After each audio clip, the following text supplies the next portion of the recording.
Je suis candidat à l'élection présidentielle de février 2024. Il n'y a personne de mieux placé que nous pour gagner l'élection présidentielle. Et c'est parce qu'ils en sont convaincus qu'ils ont décidé de mettre un frein à ce projet. Quand je dis il faut comprendre qu'il s'agit de Macky Sall et son régime, mais il faut comprendre également que c'est la France.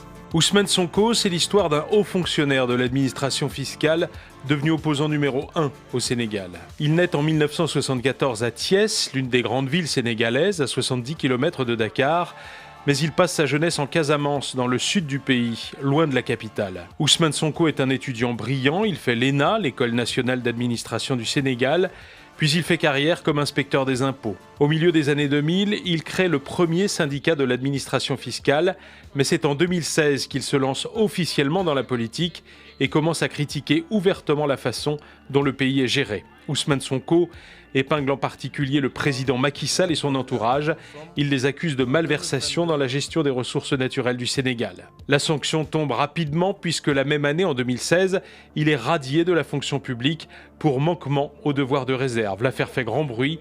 Les Sénégalais découvrent Ousmane Sonko. Un an plus tard, il est élu député au Parlement. Puis en 2018, il se lance dans la course à la présidentielle. Pourquoi est-ce que vous dites que le Sénégal va mal ?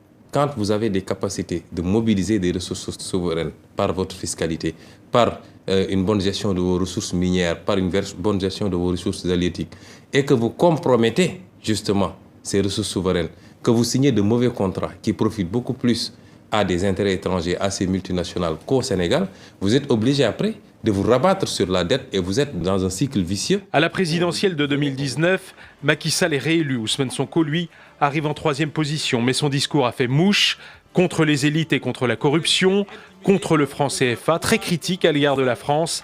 Les jeunes Sénégalais l'adorent. Mais en février 2021, coup de massue, il est accusé de viol et menace de mort par l'employé d'un salon de massage de Dakar. Quelques jours plus tard, l'immunité parlementaire d'Ousmane Sonko est levée. Il est convoqué par la justice. Pour ses partisans, aucun doute, c'est un complot politique. Nous n'accepterons pas aujourd'hui qu'il soit bâillonné, qu'il soit intimidé, qu'il soit persécuté ou bien mis en prison. La capitale s'embrase, il y aura au moins 14 morts. Par la suite, à chaque étape du parcours judiciaire d'Ousmane Sonko, Dakar est le théâtre de manifestations et d'affrontements. Ce sont des gens qui sont antidémocratiques, qui n'aiment pas la République.